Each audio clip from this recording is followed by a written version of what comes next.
नाज़रीन, इस वक्त हमारे साथ अमीन नूरानी हैं। अमीन नूरानी से टैक्स के हवाले से बातचीत होगी। बहुत कन्फ्यूजन है सर्टन टॉपिक्स पे, तो कोशिश करेंगे उसको आज हम अपने इस एपिसोड पे क्लियर करें। अस्सलाम वालेकुम अमीन भाई, कैसे हैं?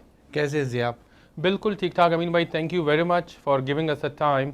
बड़ी कन्फ्यूजन है प्रिंसिपल रेजिडेंस के हवाले से, तो थोड़ा सा एलेबरेट करेंगे कि प्रिंसिपल रेजिडेंस क्या होता है?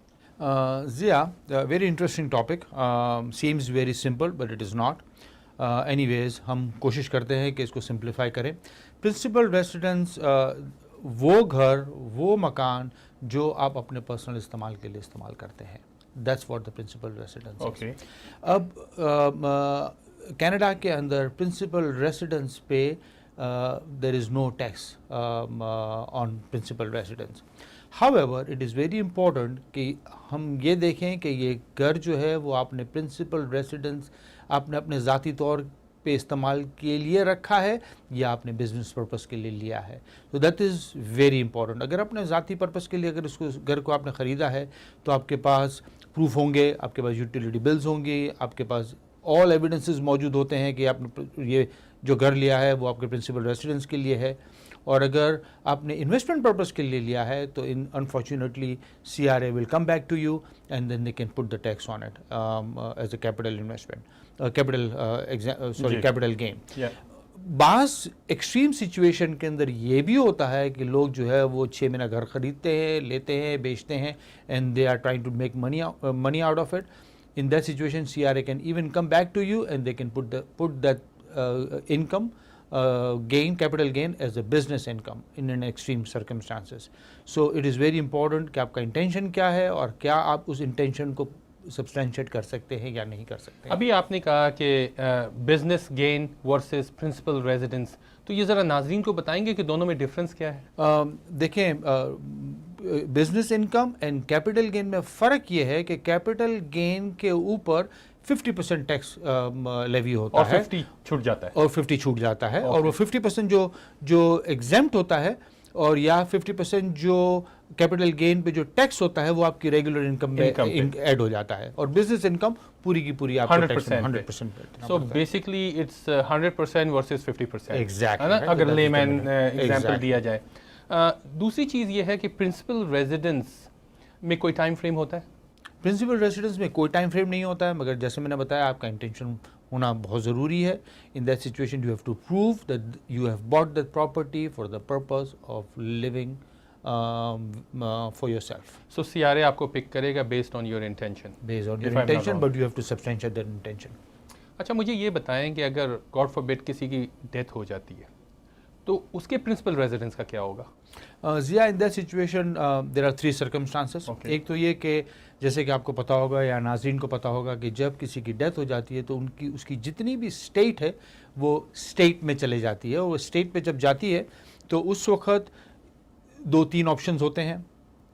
एक ऑप्शन ये है कि क्या वो प्रॉपर्टी उसके मौत के बाद हम वो प्रॉपर्टी बेच देते हैं. अगर वो प्रॉपर्टी बेच देते हैं तो उसके ऊपर जो कैपिटल गेन होगा वो प्रिंसिपल रेसिडेंस के तौर पे माफ़ हो जाएगा. There would be no tax implication on that one.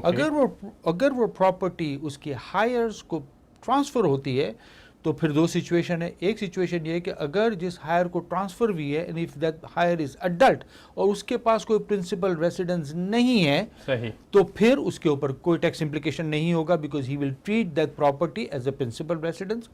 और अगर वो प्रॉपर्टी किसी को ट्रांसफ़र होती है जिसके पास ऑलरेडी प्रिंसिपल रेसिडेंस मौजूद होता है तो वो प्रॉपर्टी जिस वक्त उस आदमी की डेथ हुई है तब तक का कैपिटल गेन कैलकुलेट होगा, वो टैक्स एग्जेम्प्ट होगा.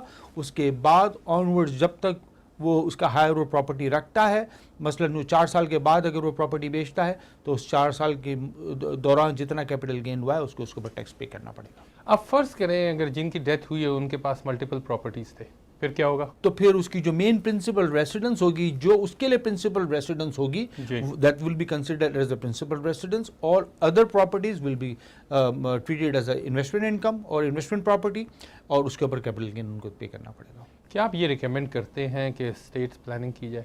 Absolutely right, is very very important right. Exactly. और स्पेशली जब किसी की डेथ होती है तो उसकी हर property except principal residence is a deemed disposition treat किया जाता है। ऐसा कि इसका डीम्ड डिस्पोजिशन का ये मतलब है कि ये प्रॉपर्टी उस वक्त बेची गई, चाहे वो बिके या ना बिके, मगर डीम डिस्पोजिशन वो कहलाती है और उसके ऊपर जितना कैपिटल गेन या जितना इनकम होता है उसके ऊपर टैक्स देना पड़ता है। तो it is very important also as you suggested estate planning के उसका इंश्योरेंस वगैरह ले लिया जाए हायर्स वगैरह के पास, क्योंकि अगर वो प्रॉपर्टी के पास टैक्स के पैसे नहीं होते हायर्स को तो CRA or the government can put that property into foreclosure, they can sell that property and based on that they are going to collect their taxes। और वो बिल्कुल कोड़ी के दाम बेच देते हैं, उनको कोई परवाह नहीं होती है कि इस प्रॉपर्टी के कितने पैसे आते हैं, whether that has been sold on a market value और नॉट।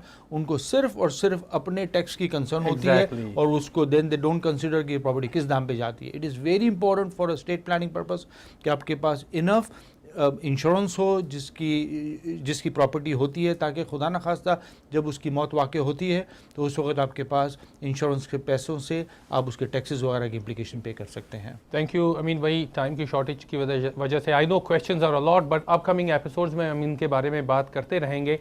नाज़रीन, आपने देखा कि अमीन ने बड़ी खूबसूरती के साथ, डिटेल के साथ जो है इन जो 2-4 क्वेश्चंस थे उनको बहुत अच्छा एक्सप्लेन किया।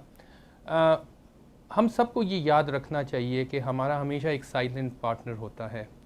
हम अगर कोई भी पैनी इस मुल्क में कमाएं उसके ऊपर हमें टैक्स देना पड़ता है, इसलिए हमें अपने प्लानिंग्स जो है वो प्रॉपर करने चाहिए।